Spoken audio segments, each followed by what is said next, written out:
sitting here watching what all the other honorees have done with their lives, started feeling like shit. Like, this is terrible.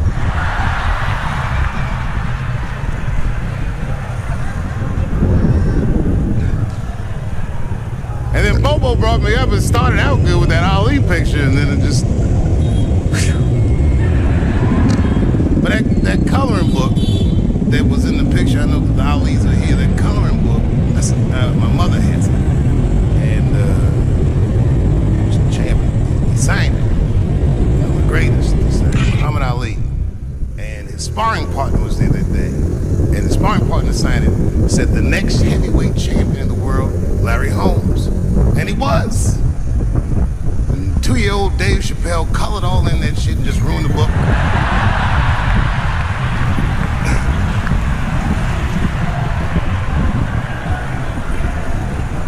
But I remember part of the book that I remember real vividly, because I asked my mother about it when I was a kid. There's a part where there's a picture of Ali throwing his Olympic gold medal into the Ohio River.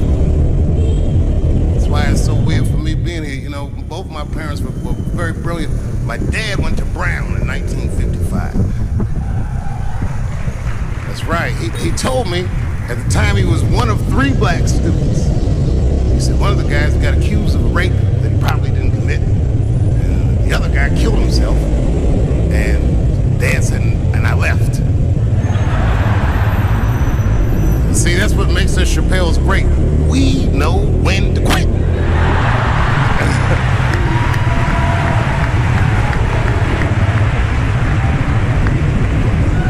They all just live to fight another day.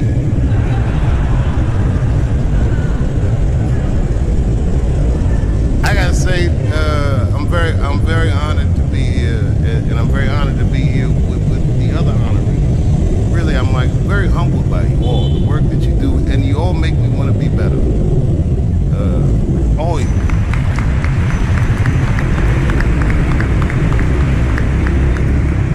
And, you know, I was gonna stop doing stand-up for a while because 4 comedy specials in a year is like, that's a lot, you know. But you know, shout out to my colleagues in comedy. I just want to say that in a way, this for me belongs to my mother primarily, who was an African American studies professor, and a lot of the content that I say, she raised me well. I'm not an uninformed person.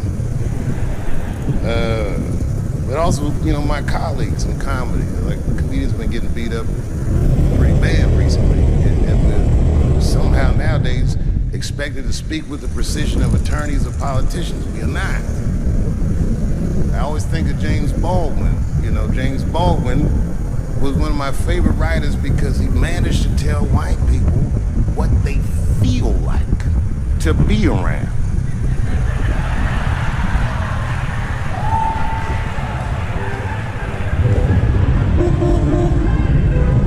So I ain't gonna hang up my gloves yet. I think I got one more special in me. So to quote Baldwin, God gave Noah the rainbow sign. There's no more water. It's the fire next time. Thank you very much. So if you would, please join me in welcoming Dave Chappelle home again.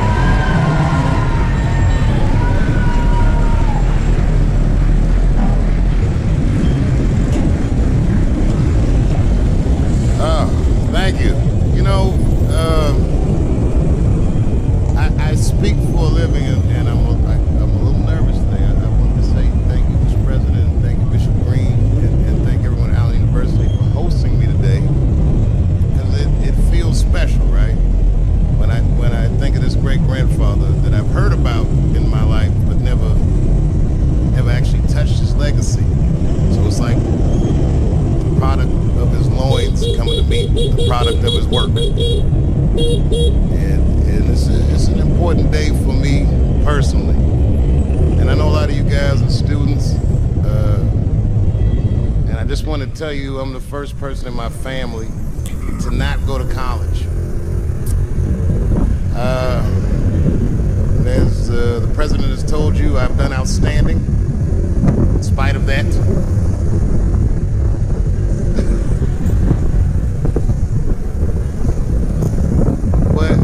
One thing I did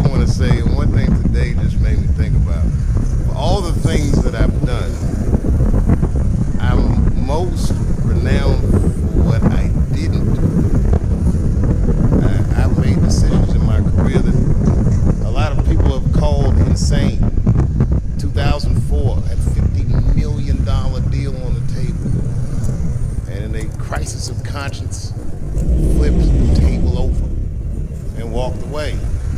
Went to South Africa. Everyone said I was running away from the money. That is not true. In fact, I still want that money.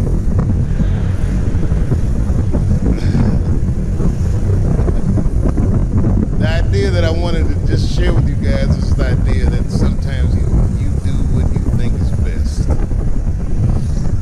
Whether anybody understands it or not. I heard a story about my father where someone told me he used to do statistics for a company in D.C. The company he did statistics for started doing business with the South African government, so he quit his job. This caused a lot of problems between him and his wife. It's hard for a man when he can't provide for his family the way he wants to. And he suffered through it. And a generation later, when I had my crisis of conscience, I was able to go to a free South Africa and get away from the heat. This idea that what you do in your lifetime informs the generations that comes after you is something I keep thinking about, something that's so much bigger than just ourselves. Today I'm standing in front of you guys, and I know you guys are like, I know you're bored. But I see family of mine in the front row that some who I've never met, and I just realize how all of us are connected. My great-grandfather built something more substantial than buildings. He built a community, and he built, more importantly than a community, he built a way. So I'm very grateful. Very grateful. Hello, police.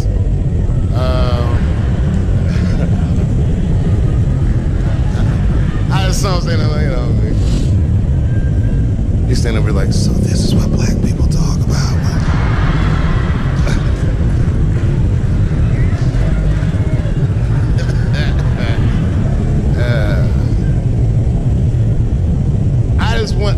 I just want you guys to remember, that right now there's this thing where ethics aren't what they used to be. This idea that people are trying to replace the ideas of good and bad with better or worse. And that is incorrect. You gotta keep your ethics intact because good and bad is a compass.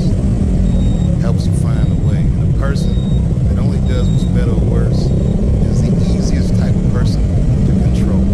They are a mouse in a maze that just finds the cheats. But the one who knows about good and bad realizes that he's in a maze.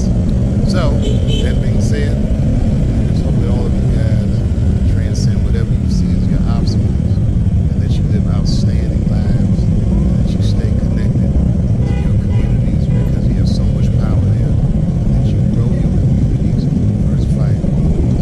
That you don't let anybody tell you you can't be afraid. It's okay to be afraid because you can't be brave or courageous without fear. The idea of being courageous is that even though you're scared, you just do the right thing anyway.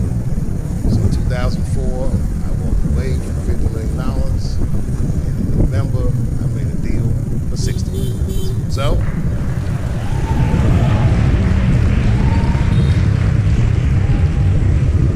though I am not the most famous comedian of my time, I would like to know that they're great audience did. I'm very proud. Thank you very much.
25 years and had to endure the pains of living with the greatest comedian ever. See you on Monday. Thank you very much.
First Amendment is first for a reason. The Second Amendment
tonight, Mom, I would like to honor you in a very special way that I cannot do on mine. Because now I'm a man with great and influential friends. I'd like to ask my man Thundercat to come out on stage. Thundercat, Mighty Most Def. Washington, D.C., thank you very much for giving me a home and a place to start. Today is officially Dave Chappelle Day in Washington, D.C. The mayor declared it last night. So, in the future, on Dave Chappelle Day, I ask everyone who wishes to celebrate it to make one incredible memory for themselves and or somebody else. Thank you very much. Good night. Is anybody in here gay? Get her! That's good. I'm totally joking. This is New York. Are you gay for real? Okay, so you know that gay marriage is illegal, right? Why do you think that that's illegal? People suck. I don't know. I don't have a good answer for that. Do you even care about marriage? Yeah, I want to get married. Eventually. It's really To a girl or a guy? girl. Just checking.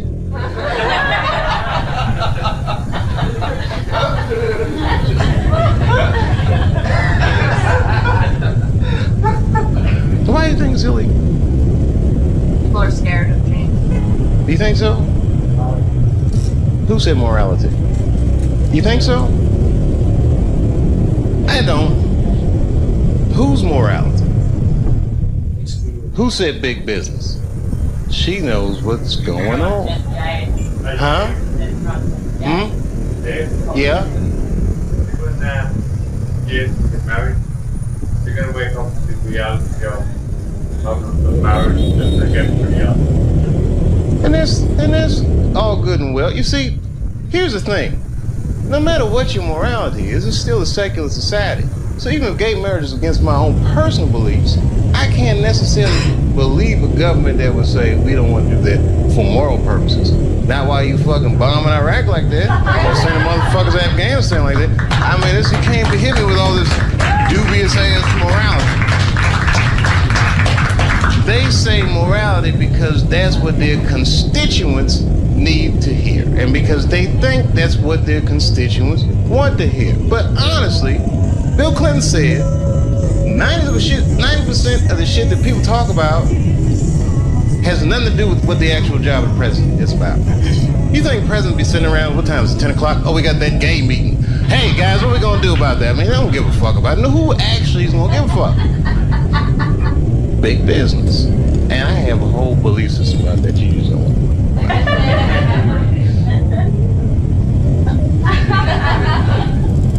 I'll tell you part of it. All right, it's a tier. Listen, marriage laws are fucked up in America.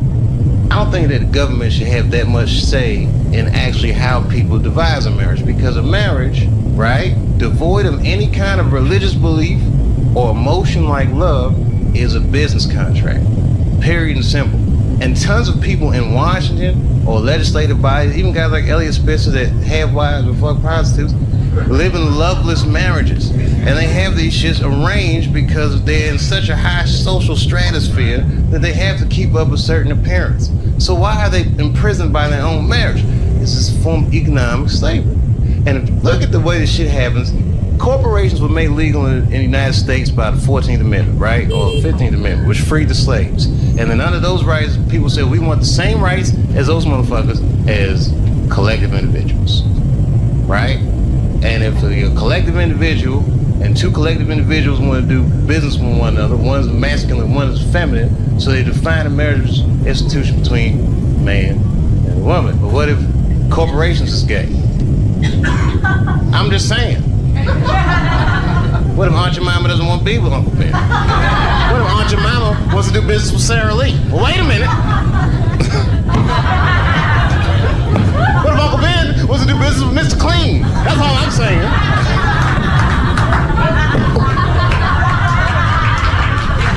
Guys, wait a minute. That's a little gay.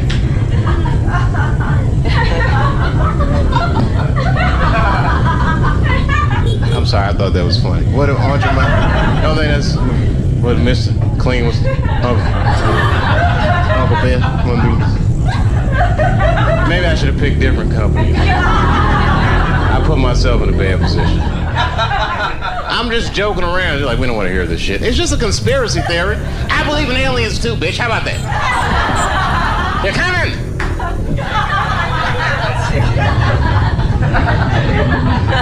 Gay aliens, they're here.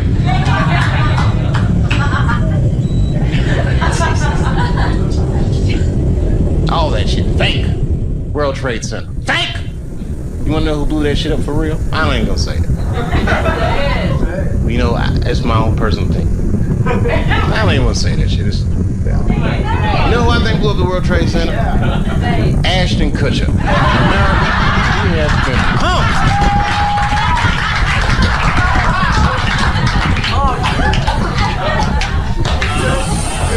Fake.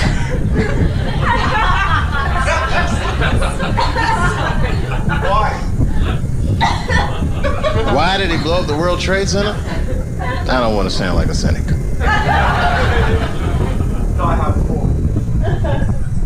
Shit was crazy.